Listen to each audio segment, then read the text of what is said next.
I had to work on. In fact, I've heard it said many times, the most valuable piece of real estate in the whole world is 6 inches between your ears.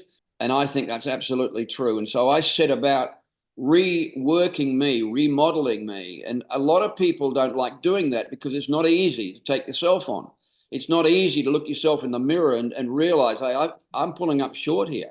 And I need to work on this. I need to work on becoming better, improving. And the classic statement that I listened to early, and I thought, there it is, there's my mantra, is if you want more, become more, by Jim Rohn. If you want more, become more. I just wanted to start this episode with a message of thanks.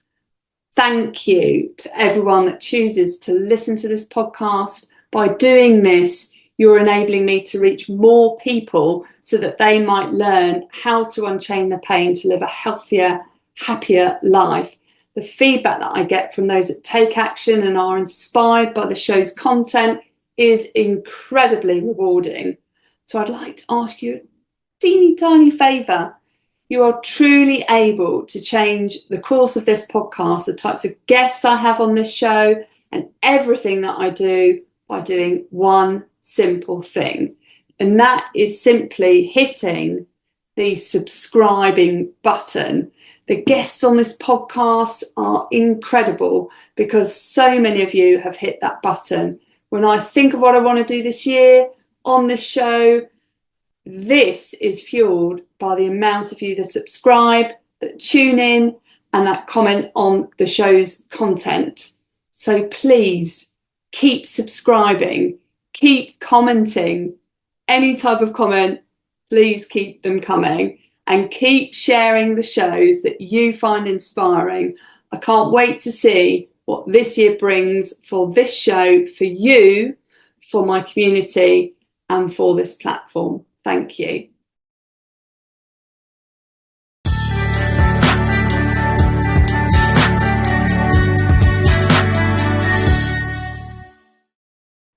Welcome to the show, Brain Health, Unchaining Your Pain. I am joined by the fabulous Malcolmsword. Welcome to the show, Mal.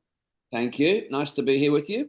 It is such a pleasure because I know we've connected quite some time ago through ASEA. And for those that don't know Mal, he is an ambassador triple diamond executive in ASEA redox technology.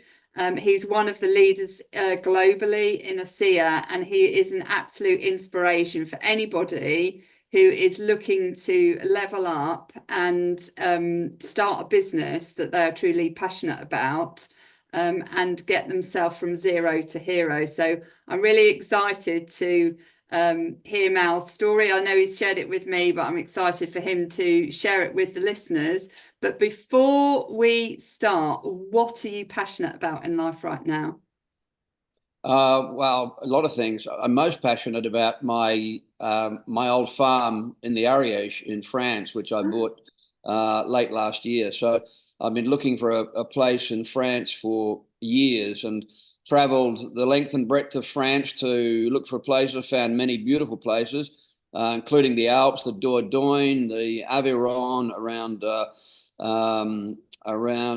just north of Marseille. We lived in Aix-en-Provence for about a year. Loved it there. But about a year ago, I went online, as I was doing kind of almost every day, and I stumbled across this property in a region called the Ariège, which is known as the Forgotten France. It's down in the southwest corner of France, near the Pyrenees. And I bought this old farm that was abandoned for like 18 years. 900 meters. I look down the valley. It's just beautiful. Wow. Every season there is gorgeous, and it's just peaceful, tranquil. And this time of the year, I've just come back from there. I arrived back on Saturday. Up in the mountains, the only thing I hear is the fast-flowing mountain stream and the bells on the cows who graze up in the mountains in the summertime. In the winter they take them down, but Yeah. in the summer they're just about to take them back down, I would think. But I just love it. It's been a dream of mine for a long time.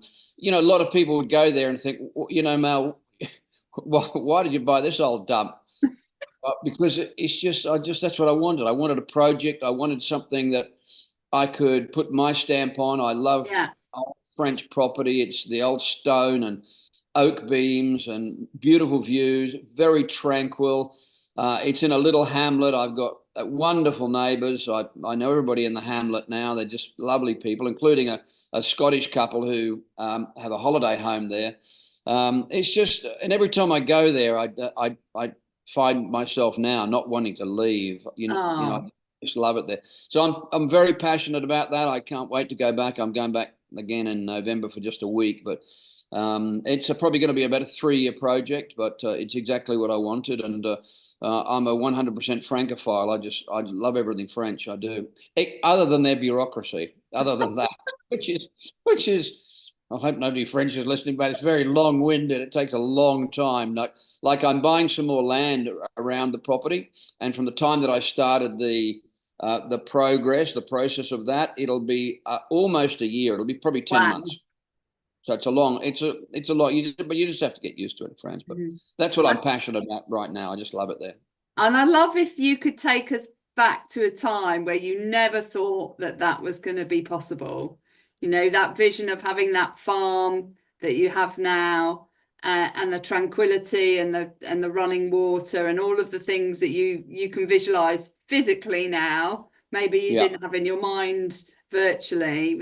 Could you take us back to the time where you thought that was completely out of reach? So 10 years ago, 2000, I began my journey with ASEA in 2016, February 2016. Prior to that, I'd lost everything. So I'd gone through bankruptcy. I went bankrupt in 2010, lost everything. All my own fault. I made completely the wrong decisions at the right time, or the right decisions at the wrong time. In a property development that went pear-shaped, and I ended up losing everything. So there was a number of years from 2010, 2011 through 2016, where I was really struggling financially. I lost absolutely everything. I had nothing left, nothing. And it was and I wasn't a young man. Then I was kind of when I began my journey with ASEA, I was 61. And one of the fears I had was maybe I'm too old. Maybe I don't have the oomph to come back. Maybe I've missed a boat. But I always kind of kept this dream about maybe one day being able to have this kind of home. But I had kind of resigned myself to the fact that if it wasn't a home property like this one, that I could maybe buy a little village house somewhere in France, because property in France is very inexpensive. For those listening that don't know that, property in France is very, very cheap. I could have bought a little house, and still could today, in a village for like 30,000 euros. So that was my kind of fallback position. I thought maybe that would be okay. But truth be known, had I had that, I would probably have ended up down at the little local village winery with all my French mates, drinking every day, and I'd probably become a roaring drunk. And you know what? I had not given up totally on being able to make the dream come true, but there was doubts. Certainly, there was a time there where I thought, I wonder if it's ever going to happen, given my age. Given my ability to be able to put energy back into another business venture, and to be able to scale it to a degree where, having a lifestyle that I've been blessed and grateful to have accomplished would happen.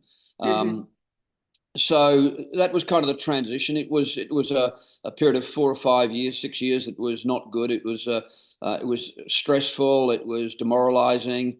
When you lose everything and you really can't afford to support your family properly, especially not for a woman too, but especially for a male, I think, who, generally a man thinks of himself as the breadwinner and being able to provide for his children. And when I couldn't do that properly, it was demoralizing, and it was, painful.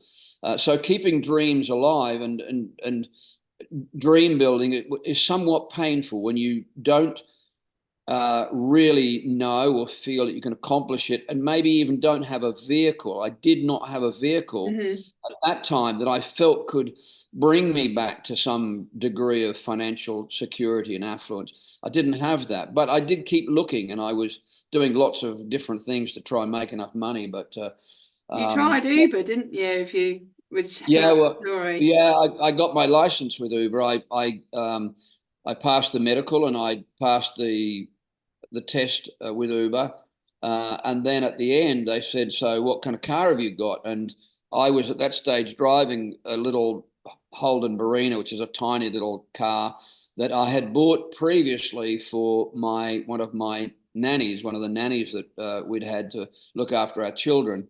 And it had done a lot of miles. It was a very small car.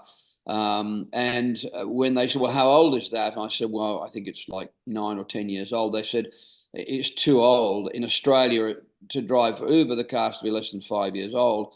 Not in every country, but in Australia, that's the rule." And they said, "Well, you have to buy a new car." And I said, "Well, I don't have any money."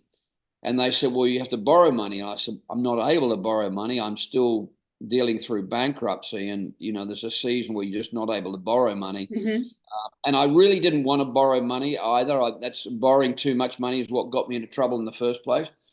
So I had to make some decisions. I don't want to do that. But anyway, they said, "Well, sorry, you can't, you can't even, how many people do you know have been turned down by Uber?" But I was one of them that I got turned down. And it was another smack, another smack in the Yeah. chop, another, it was demoralizing when that happened because I was happy to drive for Uber. I didn't, think it was going to be my life's, grand hurrah. But I thought, well, at least I would be able to pay some bills, and because I used to be able to only put $5 in that little car of fuel.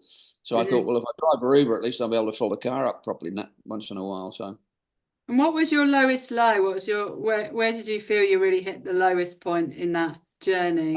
Probably during that season, Ruth, when my best mate died, Oh, I'm and so sorry. he was my business partner. He was like a brother to me. He was really like a brother. In fact, when he was in hospital dying, the nursing staff said, "Are you guys brothers?" And I said, "Well, no, but we're probably as close, if not closer, than most brothers." And so that was like after everything else, it was like my goodness, what else? Mm-hmm. I think it was like everything I tried didn't make good. It was like you play cards and you lose and you lose and you lose and you lose. After a while, you think, I'm just going to keep losing. And when that happened, when he passed, it was really emotionally, because I was already emotionally drained. I was also Mm-hmm. already very emotionally in despondent, if you like. And so when that happened, it just, whatever air I had left in my tires, it was like it was just completely deflated. It was like, my goodness, Wow. what else? What Mm-hmm. else am I going to have to deal with? Um, so that was probably the lowest. How did The you pull lowest. yourself out of that? What Gradually, was the it steps? was gradually, just step by step. I just kind of kept trying to put one foot in front of the other, and trying to believe that maybe something would come along, that something, I just wasn't ready to give up. I just wasn't in Yeah. that place of, I have a mate in England and he's a good mate, but he's gone to that place where he's just given up, and he lives on the measly pension. I just wasn't ready to go there. I just kind Yeah. of, I'd watched my dad go through a similar experience that I had, or I was going through, and he passed away sadly in that situation, losing everything, and I just didn't want to end my life like that. I just didn't want to go out feeling like I had made those mistakes, and Mm-hmm. so there was something in me that just kept feeling like, if there was just something that would come along, maybe I would have the chutzpah to come back. I didn't really, to be fair, I didn't ever think I would come back as far as I have Mm-hmm. financially. My dreams started quite low. I started with little dreams, then started building on those gradually. But I think, what I had to do was go down back through the gearbox, go back into first gear, and said, okay, I got to start again.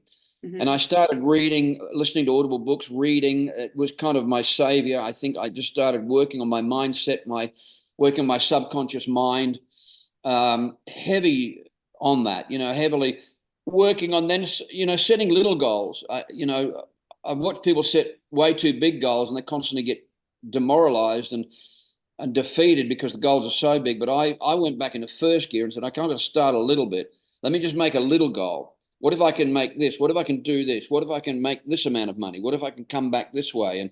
And I thought, if the worst comes to the worst, I will be able to afford somewhere in France, a little house there. And so that kind of became, I guess, my starting point. And I learned to go back in down through the gearbox and back into first and kind of start the journey again, but relearn the journey. I had to let go of a lot of mistakes that I'd made, beliefs that I'd had, about borrowing money. I borrowed way too much. I read a lot of books about holding wealth. Richest Man in Babylon, I read that number of times to try and discover, okay, where have I gone wrong? I've always been fortunate to make, good income. And the mistake I made was I've always been better at spending it than holding it.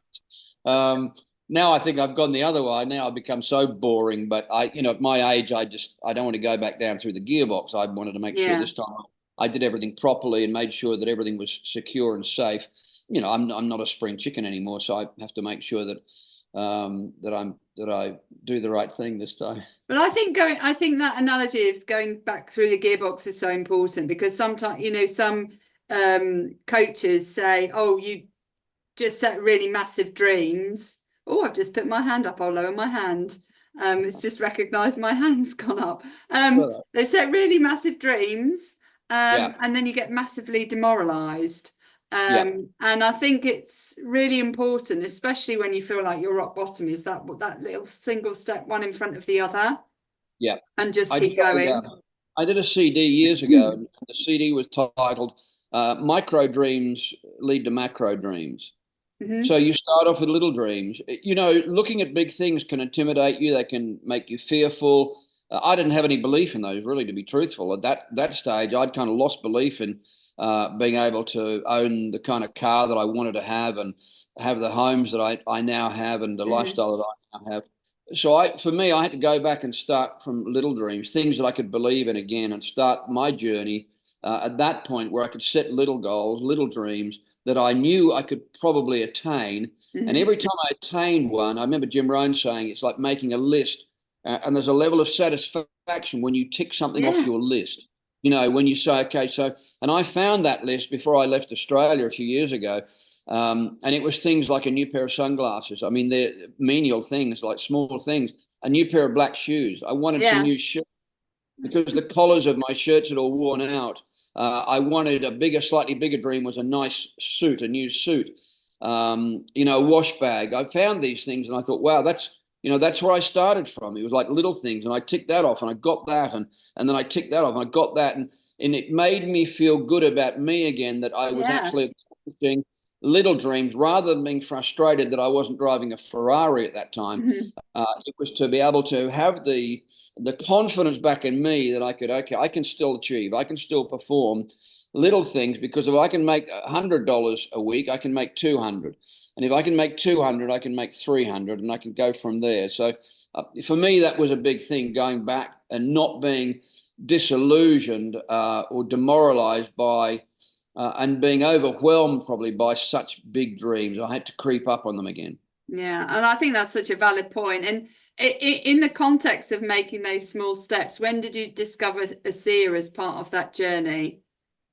Well, that was kind of during that process, that early part of 2016. The problem that I had building the ASEA business in the early stages was me. It was my mindset. It was my belief whether I could come back. I could see other people that were very successful. I could see other people, friends of mine, that were doing very well already with the business. But my challenge was the same as all of us: is, can I do it? You look at other people and say, well, it's all right for them, but what about me? People used to look at me and say, well, we knew you'd come back, Mal. I said, well, yeah, but you didn't know what was going on in my mindset. You didn't know what was going on in my belief. Here I was, 61 years of age, bankrupt, gone through a second divorce, lost everything, driving around in this beaten up little old car that exhaust fell off one day when I was in a car park, and, like I had nothing. And people used to say, well, it's all right for you. I said, no, hang on, that's not fair. I had to completely reformat my thinking, my mindset. I worked heavily on that in those early stages. I listened intently to information, powering my subconscious mind, and with audible books every single day, feeding my mind, and going to see people that, to the extent to which I had some money, investing back in my mind to think maybe I can come back. So all those little dreams, stepping stones, were in that early journey of 2016. It wasn't easy, though. I had so many self-doubts. I had so many fears. I kind of, one of my fears was, am I off in the wrong direction again? Am I going to try this again? After you've had a lot of things that have not worked for you, you kind of think, maybe I'm just not picking the right horses all the time. And so there was that fear, and a lot of fears about whether I could actually make it, whether I could come back. And when you're struggling for money, the extra stress of that and the pressure of that, it's an added burden that makes it challenging, which is why work on your mind, on your mindset, and constantly feeding in good information and squeezing out all the doubts and the fears is so important. Without doing that, I probably would not have got through. Mm-hmm. And I think it's so important, that bit is the mindset piece, because the fact that we often focus on the doing rather than the reflecting and the understanding what's the operating system that's running in the background that is making me, that's put me in this position that I'm currently in and is preventing me from moving forward. And how can I change that? It's like, going back to your car analogy, isn't it? Is training yourself to drive a car better. And doing that training, doing that deep work in order to say, okay, I have this car, I can choose to drive it anywhere. It's my choice where I choose to take it, but I've just got to have the vision of to where I want to go. I think, Ruth, the biggest asset that I really had was I realized that I was the problem. Yeah. And I think a lot of people think they're going to solve the problems that they have right now with the same mindset in which those problems were created. Mm-hmm. And that's never going to happen. Mm-hmm. I had to realize and take responsibility for the mess that I was in. I had to realize that I'd created that. I had done that. I had organized everything to allow for those things to happen. Couldn't blame anybody else. It was all my fault, all my responsibility. But in that, I also felt the power. Well, if that's the way I did things, if that's the way I had thought, then I'm able to recreate my thinking. I'm able to reformat that. But I was very much aware that I was the problem, that the problem for Mal moving forward to be able to create the lifestyle that he wanted wasn't the market, wasn't the business, wasn't the timing, wasn't the politics, wasn't who's running the country. It was me. It was the 6 inches between my ears that I had to work on. In fact, I've heard it said many times, the most valuable piece of real estate in the whole world is 6 inches between your ears. And I think that's absolutely true. And so I set about reworking me, remodeling me. And a lot of people don't like doing that because it's not easy to take yourself on. It's not easy to look yourself in the mirror and realize, hey, I'm pulling up short here. And I need to work on this. I need to work on becoming better, improving. And the classic statement that I listened to early, and I thought, there it is, there's my mantra, is if you want more, become more, by Jim Rohn. If you want more, become more. What does that mean? Grow more, develop more, learn more, become a better communicator, become a better educator, become a better human being, become the sort of person that people want to listen to, become the sort of person that people want to follow. We launched into Australia this incredible technology that was groundbreaking. Nobody'd ever heard of it. We pioneered it in Australia and many countries.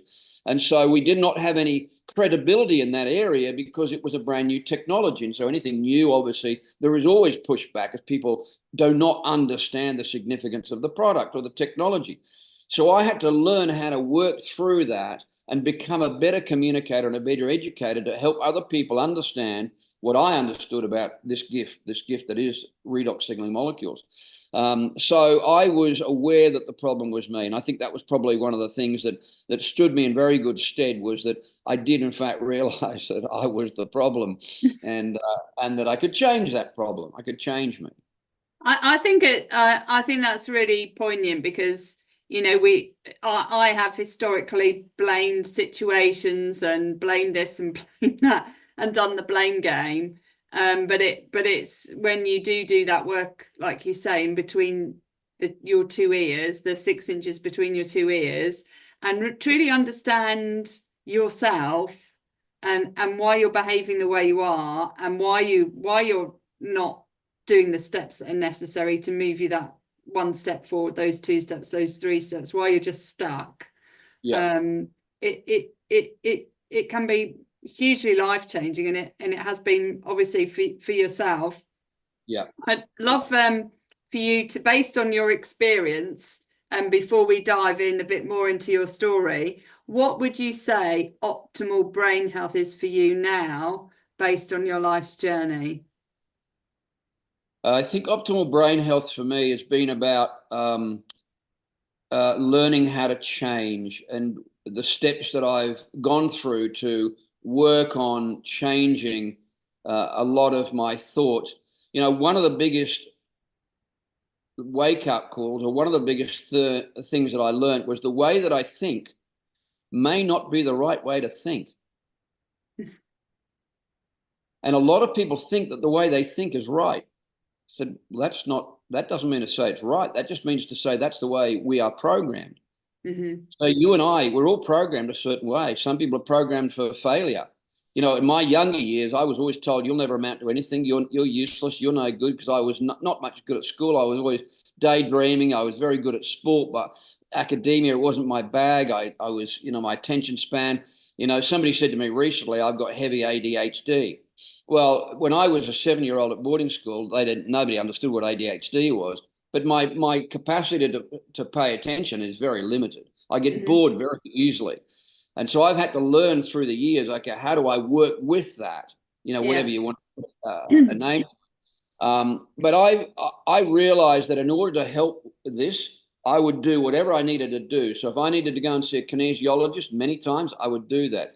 I went to see a friend of mine who practices Psych K. I went to see him a number of times.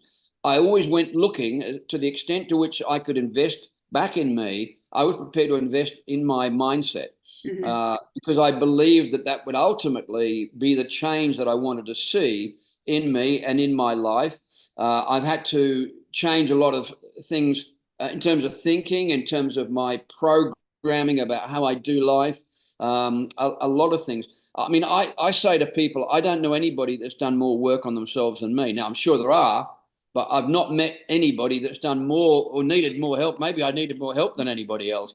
And I've gone after it. I haven't shied away from that. Yeah. I've never said, I'm perfect now. I don't need to work anymore. I'm always open to learning and change, even though now I'm kind of in my latter, semi-retirement years, but I'm still an advocate of learning, of personal growth, of developing. I still listen to audible books and podcasts, wanting to improve and change and become the best version of me that I can be. And that work never ends. It's a little bit like in nature, a tree. It doesn't stop growing. It doesn't say, well, that's enough for me. I'm tall enough. I'm big enough. I'm green enough. I've got enough leaves. I'll just stop growing now. Well, the day that happens, that tree is going to die. And in nature, we are the same. We're the same. We constantly need to grow, constantly need to become more. And I think if people would embrace that journey, I remember somebody years ago in business, they said to me, Mal, just keep growing. And I thought, what did he mean by that? Just keep growing. Well, now I understand what he means. Just keep developing, growing you, developing your thinking, changing your thinking, improving your thinking. And by listening to lots and lots of books, audibles by Bob Proctor and, Dr. Dennis Waitley and Jim Rohn and, the great Master Napoleon Hill, by listening to it does start to change the way you think. Because when you listen to things, you think, well, that's not the way I think. That's not how I think. Maybe I need to look at that. Maybe I need to look at the way I'm thinking about this. And maybe I can be wealthy. Maybe I can be wealthy. If other people can become wealthy, why not me? Why can't I change? Why can't I? What are my blocks? What's stopping me? And look at that. Look at those things that are blocking you and say, okay, I need to work on that. I need to go after those things. And I've always been prepared to do that. Look at the edges that need, refining or softening. In my younger years, I was way too hard in business. I remember, I remember one year, one lady said to me, she said, Mel, when you started off in business, she said, you were like a dictator. She said, you were a bit like Hitler, really. I said, no, thanks. But I had to learn from all those things from people that were saying to me and think, okay, maybe I'm just too assertive, too aggressive. And I was for sure.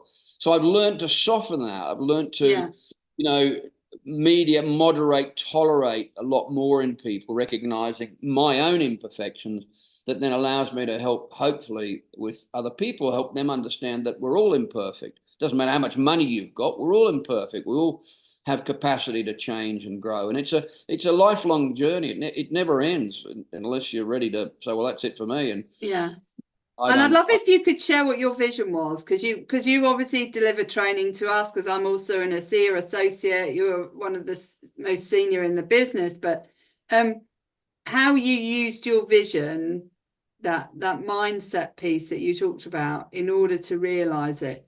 So ultimately, what is it you wanted?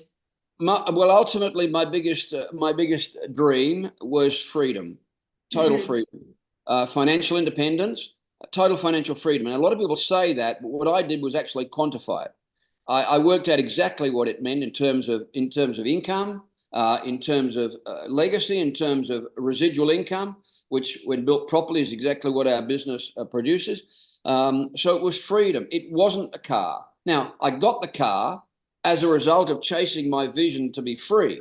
But the emotional driver, after having lost everything, was to get so far beyond worrying about money ever again. It was to get to that place where I just would not have to worry about, when a bill came in, I thought, how am I going to juggle things, to pay this? Like I remember my ex-father-in-law used to put all his things in a hat. And when people would phone him and about one of their bills, he said, well, no, you didn't come out the hat this month. So the guy said, what do you mean? I put everybody in the hat. And he pulls out two or three, and he pays those. Well, I mean, most of us have probably been through that in our life. You have to juggle, whether it's through credit cards or borrowing from somewhere, a personal loan, or from your friend or family member, juggling that. And it was like I just got sick of it, and recognized that I had caused the problem by having way too much debt. My dad always used to tell me that I was debt propelled, very much debt propelled, borrow way too much money. And he used to call me the last of the fearless borrowers. And he used to joke, but it was eventually it kind of caught up with me. And, when the downturn of 2008, 2009 came, it was kind of like a problem. And that led to losing everything. But anyway, I'm kind of rambling a little bit. So no, that's fine. I think it's setting that goal for fun and making it an emotional attachment, because so often people set a goal, but they've got no emotional connection to it whatsoever. Yep. And so there's no desire to get there. I've heard a lady in our business say you've got to have a why that makes you cry, and to build anything of substance, because to build anything of substance, you are going to be tested. The universe is going to test you. It's not like, what, that's the lifestyle I want. Now the red carpet should come out and meet me and say, here's your opportunity, and it's going to be easy. Quite the opposite. Quite the opposite happens, it seems. Your resolve to success is going to be tested constantly. And so unless you can lean on that desire, unless you can lean on that dream, unless you can lean on that emotion in the tough times, then you will give up. And that's what most people do. There's a great saying, isn't there? Quitters never win and winners never quit. But the winners are obsessed, saturated with a vision, a dream, something that they will not let go of.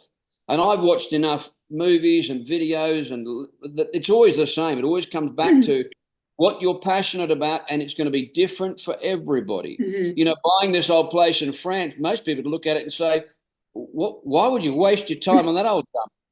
But that's my dream, and that's my dream. And so everybody's got a dream, and that's what you want to have. You want to have your dream that you're not prepared to let go of, because when it gets tough, and it will get tough, if you're chasing something of substance and you want to come out of the 9 to 5. You want to come out of the 40-40-40 plan, 40 hours a week, 40 years to end up in 40% of what you couldn't afford to live on when you were working 40 hours a week. If you want a different life, if you want something that's more than that, you are going to be tested. It's why not everybody makes it, because their resolve isn't strong enough. And so what pulls you through those tough times is that emotion, is that determination. I'm not giving up. It's like Rocky in that movie. I ain't going down again. I'm not going down again. Bring it on. Whatever the drama, I'm going to go under them. I'm going to go around them. I'll go over them, but I will get through. I will have that dream. But more than that, what I then did was I put a figure on it. I knew exactly how much it was. Yeah. Exactly how much I needed. And then I worked out, this is exactly the structure of the business that I need to do to create that. It's mathematical. Yeah. But it wasn't just an ethereal thing. I was very specific on what that meant. So if I was talking in England and you were talking about, I want to be totally financially free, and I'd say, well, if you had £35,000 a month coming in every month, most likely that would give you a sense of financial independence, freedom to be able to do most of the things you'd like to do in your life. Of course, unless you're spending $40,000 a month. And then that's a recipe for disaster, which I've explained. And I think that's so important, is when you set your vision, when you set your dream, and then it's the working back piece, isn't it? Is to understand all the incremental steps. Just like when you're climbing a mountain, I always think back to the days when I had, wanted to ski tour across the Alps and the French Alps, do the Hoyte route. Is that if I knew I wanted to get to Zermatt, I knew I'd have to do a load of walking, and it was breaking it down to those single incremental steps, because if you keep walking forward, eventually you'll get there. Yeah. Well, here's a $1 million secret for you. I'll let this one loose on your listeners. Here's a $1 million secret. You have to reverse engineer everything. You have to bring it back. Most people live their lives A to B. You want to do the opposite. You want to go out to B. You want to be very clear on what is your point B, what that looks like, what that amount of income is, when that is, put a date on it. It needs to be defined. And once you put a date and an amount on it, then you reverse engineer it, B down to A. And you said, okay, beginning today, this is the first step. That's the second step. That's the third step. It's a little bit driving from, let's say, Land's End to John O'Groats. You need a roadmap. Once you okay, I want to be to John O'Groats. I know what it is, and I've got a time destination. This is when I need to make it. Then you can bring it back and you say, okay, this is my point. This is the next town I need to drive to or walk to. I've got a mate of mine that walked that a few years ago. So you need to have those stepping stones. But without a final destination, it's impossible. You never know where you're going. No, and that's the biggest challenge for most people in life when it comes to success. The biggest challenge is they have no idea what they want. They have no idea. That's probably 90% of it. When you figure that out, I've experienced in my own life, when you figure that out, generally the opportunity will make itself available to you. But if you've got no idea what point B is, I listened to Oprah Winfrey a couple of months ago, and she said exactly that. She was asked that question. What's the difference between people that are successful and people that aren't? She said, the reason that there's a difference that people that are successful know exactly what they want. They know exactly what it is they want from their life. And they find a way of being able to get there. They know what their point B is, and then they work it back. It's exactly the same as, jumping on a jet plane, and you can't do it anymore. But years ago, you used to be able to go up into the cockpit and have a conversation with a pilot, and you'd say to him, hey, good to meet you. You're the pilot. Yeah, I'm the pilot. Yeah, good. Do you know where we're going? No, I've got no idea. What do you mean? You got no, I'm just a pilot. I'm just paid to fly the plane. I got no idea where we're going. I'm just flying. I'm just going to work. I'm just doing what I do every day, and I've got to pay my bills. But you know where we're going to end up? I got no idea, mate. I'm just paid to fly the plane. And you think that's bizarre, and yet most people live their lives like that. They don't have any sense of destination. They don't know where they're going. They don't have a point B. They don't know what it is. They don't have a dream at that point. They don't know what it looks like. They don't work on it. And dream building, figuring that out, is work. It's work. It's not. And a lot of people wait for it to happen by revelation. Oh, well, one day, no, you've got to search it. I constantly, even today, I'm still on the internet every day, dream building. because the place I have in the mountains is my holiday home, lovely. But I'm looking at another home in France. Yeah. Because in a couple of years I'll sell my home here in Phoenix, and I'll move to another region of France and have that home as my principal home, and then the one in the mountains will be my holiday home. And for my boys, because they love to ski and there's lots of ski. But I'm working on that. It's not like, oh, I'm going to wait and see what happens. It's not like that.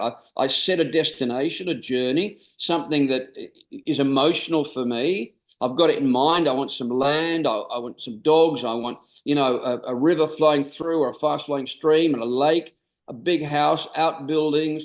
I'm kind of creating the picture in my mind, painting that image, and then putting the pieces together to make sure that happens. Yeah, I love that. I'd love to dive into the concept of emotion, which we often think of as energy in motion. And if you haven't got the energy and you're not moving, then you're not going to manage that boat on the ocean of emotion where everything's all over the place. So you really have to hold that tiller and keep focusing on the destination in mind. So with that in mind, we're going to jump into the fun facts, which is the 5 pillars of brain health, and do some fun questions. And FACT stands for feelings, actions, connections, thoughts, and surroundings. That makes up the 5 pillars of brain health. So for the first one, feelings, what feeling or emotion is most important to you in life, and why? Well, I think for me, there's probably a number, and I think those have changed over the years, because I've always been a bit of an adrenaline junkie. So the thrill of the chase has been a big one for me. Mm-hmm. Nowadays, it's more about tranquility, more about peace. It's more about being able to rest. It's more about finding, a peace with where I am, which is why I love being in the mountains in France. As soon as I go there, not that my blood pressure is super high. It's not high at all, but I can just, as soon as I get there, it's like I'm home. I just decompress. It's a sense of peace. It's a sense of fulfillment, I suppose, in as much as I've been able to accomplish this dream, which I'm grateful for. But tranquility, definitely, is a big one for me. Feeling happy, happy in my own skin. I'm happier in my own skin than I've ever been. Not that I'm perfect. I'm not. I'll never be perfect, but I'm happier with who I am now than I've ever been. That gives me a sense of some sense of inner peace. So I think those kind of emotions of happipiness, being with my children, being with I've got 8 kids, so being with my kids and my grandkids I find very fulfilling, probably as anybody my age would. Those are the kind of feelings. If you were talking to me when I was 30, it would be different feeling. It'd be different. Of course it would. It would be the chase, the thrill of the chase, and all the huge list that I have. And I've still got a list of things I want to accomplish, but that's where I'm at right now. But I think some people don't get that tranquility, that inner peace. And I think it's, that is sometimes the destination that people are seeking, is just to be able to have that opportunity to decompress and just go, and not worry, having that freedom to be able to do that. Yeah. I think the other thing, Ruth, I've realized is that you don't need millions to do that. You don't need millions and millions of dollars to be free. Certainly not in France. You can live I've got friends there now, expat, my Sparky, my electrician there, Dusty John, he lives a very happy life. He's got his own little home, which he bought, I think 7 years ago. He paid 40,000 euros for it. He lives by all means a relatively simple life. He rides a bike, push bike. He's very keen on fitness, rides up through the mountains. He's an avid skier. And he said to me recently, you don't need a lot of money in this area to live a very nice life. And you don't. Money for me is just security. It's a level of security. I don't need to stay in the 5- and 6-star hotels. I like them, especially when somebody else is paying.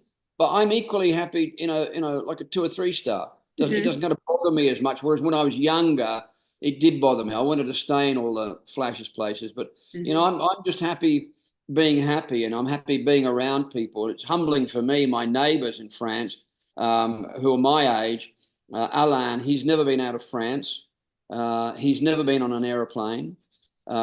His partner has been out of France one time, has never been on a plane, and yet they're really happy. They found a level of peace and happiness. Now, you do need money to live. You know, people say money's not important, would lie about other things. You do have to have money to pay the bills and pay your electricity and pay for the repairs, pay for the renovations, pay for a car, pay to travel.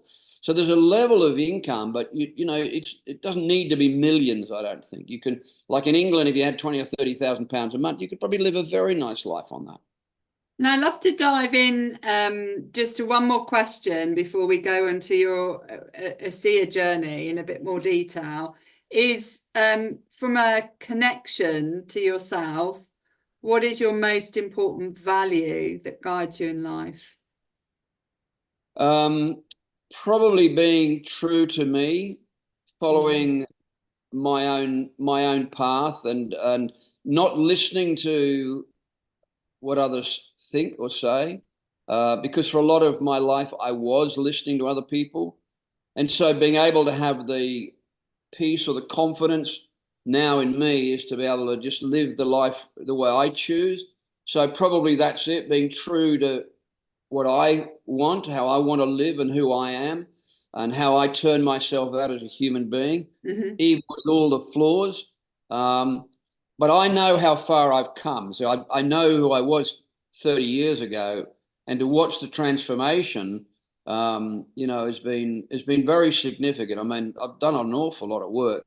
So I'm kind of happy about that. So I think probably not worrying about what anybody else thinks, that's been a big one, and you know, following my own passion. And just to dive into your passion, which you mentioned at the beginning, when you started with the ASEA journey, when did you realize that you were going to make it? What was the time? What was the turning point for you? After about 18 months. After about 18 months. And what was the signal there that you moved from, you know, scraping by with your car and $5? The money just started to pour. I mean, I just couldn't believe how fast it started coming in. I mean, I'd never experienced that before. You know, one of the speakers, I think Bob Proctor, said, you know, when you make these changes, I mean, he went from earning like, I think $20,000 a year or $16,000 a year as a fireman. Within a year or 18 months, he was earning $180,000 with the cleaning contract business. And he said, you know, you'll be surprised when you get some things right, when you find the right vehicle, when you become the right person. You know, he said, you'll be amazed at just how fast the money starts to pour in. I mean, it started pouring in. And I mean, it was like, I went from, you know, nothing, and then it was a little bit, and I was grateful for the little bit as it was growing. But after 18 months, and from that period to like 3 or 4 years, during that time, my income just went gangbusters. It just went, and I think income that I've never seen in my life before. Yeah, so I think it would be worth probably explaining to people what this business is in a bit more detail, so that they can kind of contextualize how you were able to grow so quickly. So would you mind sharing the business? We don't have to go into loads of detail, but just share how it works. Let me keep it simple. So briefly, what we have is we have a breakthrough technology. It's a cellular health technology that still to this day most people have never heard about. Well, there's the opportunity. Just excuse me a sec. I think. Can you just pause it, Ruth? Yeah. I think somebody's at the door. So what was the, if we just explain a little bit about ASEA, what it is and how the business model works, I think that would be really helpful. I know we just paused to go and get delivery, which is really ironic. Yeah. So this is it's a breakthrough technology, and I witnessed firsthand the results of this breakthrough with a friend of mine called Danny Doyle, who in 2011 had been diagnosed with an extremely severe condition, so bad that, you know, he went for treatment, the kind of treatment your hair falls out. I won't go through all the details. But the story is, he and I went to look at this technology back in 2014, end of 2014. Danny was in a very serious condition health-wise. And after 12 months of being on this technology, these redox signaling molecules, he was given a complete clean bill of health. And so with that, of course, my attention and my understanding, my belief in what this was, even though I'm not from a medical background, I mean, he was told by doctors that he wasn't going to make it. He was told that his condition was terminal. So to watch that turnaround in him was kind of mind-boggling. So the company then launched in Australia in February 2016. At which time I began my journey. And what I do is I create distribution channels for this company, for this technology around the world. And there's two groups of people that I will communicate with, talk to. One group who are a group of people that are very unwell, who are looking for an alternative, who have maybe exhausted all the other avenues of trying to recover their health. And not just that. I mean, athletes use the product. There's a lot of different markets that will use the product, and they're the customers. But what I looked for is I looked for entrepreneurs. I looked for visionaries. I looked for people who were like me that wanted to scale a business, wanted to build a business that was not based on capital. This is not a capital-based business. So I've gone around the world looking for leaders, looking for entrepreneurs that wanted to then develop their own organizations. And the organizations they build are commensurate with the income that they want. So if they build a little organization, a little income. But if they want a huge organization, huge income. So it comes down to free enterprise. Those that put the most effort in always make the most income. In my opinion, that's fair. That's how it should be. From a business point of view, one of the other things that I saw very quickly was that this was a unique product, a unique technology. We don't compete with anybody. There is no other company in the world that produces redox signaling molecules. We own the space. And so to be with a business where I don't compete with anybody, I could take to market a lot of very good products, but the competition, if it was, for example, a super juice, which this is not, this is a redox molecules, which is completely separate. But if it was a super juice, there's like 160 of them. Very competitive space. So whilst I have to communicate and educate what this is and how it works, I have an open market. And right now we're only in 34 countries. There's over 200 countries in the world. So it's still very early days in terms of being able to grow and scale a business. So for me, where I was at back in 2016, I don't know any other way I could have ever produced the kind of income and the life and the lifestyle and the legacy that I've been able to create for my 8 children in such a short period of time. Now, everybody's journey is a little bit different. For me, it was predominantly 3 years. I worked very hard, 2016, 17, 18, and then I also a little bit 19, but then in the meantime, I've kind of been moving around the world. But for me, it was an absolute godsend. I mean, can you imagine? I wasn't even able to drive for Uber, so what was I going to do? What were my options? And it's a business anybody can learn. It's a business about people. It's a business about communicating with people. The biggest challenge people have in building a business like this is when people say thanks but no thanks. Thank you but no. I don't want to know about it. I don't want any information. And if you can learn to deal with that they're not rejecting you as a person, they're just saying no to the opportunity. And that's fine. Not everybody is looking, but you don't need everybody to look. You only need a few people like me, and you'll build a very big business. And that's what I went looking for. I went looking for people that were ambitious and had a good work ethic and prepared to put in, 10 hours a week, 12 hours a week, 15 hours a week on a continual basis over a period of 18 months to 5 years in there. I think it's amazing what you can achieve when you put the time in, and as you said, the importance of dedicating that time. And I know for me it's been difficult, but when you do dedicate time to one thing and one thing only, and really focus all of your energy into there, and you're emotionally attached to it, which is so important. I absolutely love the product. I think it's amazing. Those results start to be realized, and as you've demonstrated in your success story, that they can be realized very quickly when you put the effort in. I remember many years ago, Ruth, I had a share in a little racehorse, And I used to feel sorry for her because she was only a little thing, but she had a huge heart. And she was a very quick little horse.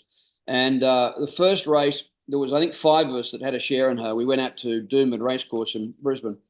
And this little thing, she came out of the, what do they call them, the blocks? I don't know what they call them. And the poor little thing was wandering all over the place. She didn't know where to go. In fact, we thought she was going to jump the fence. She was just confused about, well, where am I going here? And just all over the place. Well, she didn't come last, but she came like second last or third last. But the next race, they put the blinkers on her. Yeah. They put the blinders or blinkers, whatever they call it, and she won the race. Wow. She was focused. She knew where she was going, just channeling that energy into one direction. If you're trying to chase too many rabbits, it's a problem. Yeah. If you're trying to do 10 different things, it's a problem. This business, it needs attention for a period of time. It does need attention. It doesn't need full time. In fact, you're not able to do it full time probably in the early stages. But if you commit 10, 12 hours a week, every week, you might have to give up some TV. You might have to give up, something like that.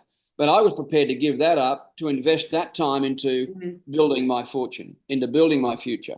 And I didn't have an option either. So it wasn't like I had multiple options. I didn't have that. This was kind of, this was going to be my last shot at the title. And I think that, that last shot at the title, as so many people think, as we started this conversation, that it could be too late. I've missed the boat.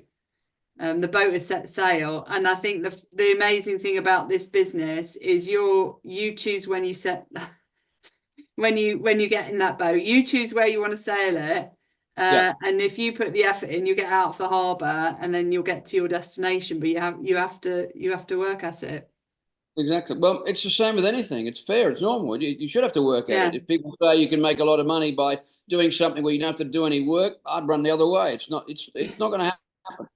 And there's a lot of things around like that. I don't understand them, but I get approached by different crypto things all the time, and I just don't understand it. It seems more like gambling to me. They go up, they go down, they go up, they down. I just wanted to produce solid cash flow, a solid, reliable, stable income that would last me for the rest of my life, and then I could gift that income to my children and my grandchildren. That's what I want, and that's what ASEA has been able to do for me. And if it can do it for me, it can do it for other people. And with that, this show's all about brain health and unchaining your pain. What one piece of advice would you give to anybody who feels like it's too late? I can't, I'm worried that the ship might have sailed. I get that. I've hit rock bottom. What do I do? What would your piece of advice be? Well, the things that I did was you want to do a few things. You want to find a dream, a reason bigger than that to get out of your funk. You've got to find something to move you. Number 2, you want to get around somebody that can help you, a mentor, a coach, somebody that can help lift you through that funk and give you hope, give you inspiration, give you a sense that this isn't it. You can come back. That's why they put me on the stages around the world. So look at this old boy. If he can do it, anybody can do it. And then read and listen to audible books. Put good information. If you're putting in garbage, if you're watching the radio or listening to the news, I don't listen to the news. People tell me I don't want to listen to it. It's all negative. I don't want to listen to that. Put good stuff in. Good stuff's going to come out. You put in junk, chewing gum in here, you're going to get chewing gum out here. It's not complicated, but you have to reformat the way you think about your situation. And those are 3 things that I would suggest people do in order to reformat that. That's what I did. And I did it heavily. I did a lot of work on me. Oh, that's honestly, Mal, you're my absolute inspiration, and I love it every time you come and talk to us as a team, and we learn more about how we can overcome those doubts and those fears. Mal, it's been a pleasure having you on the show. Thank you for sharing your wisdom. Remember, this show is all about brain health, unchaining your pain. You're not stuck with the brain you have the power to make it better. And Mal Sword has kindly been here to show us all how. Thanks, Mal. Thank you very much. You're welcome.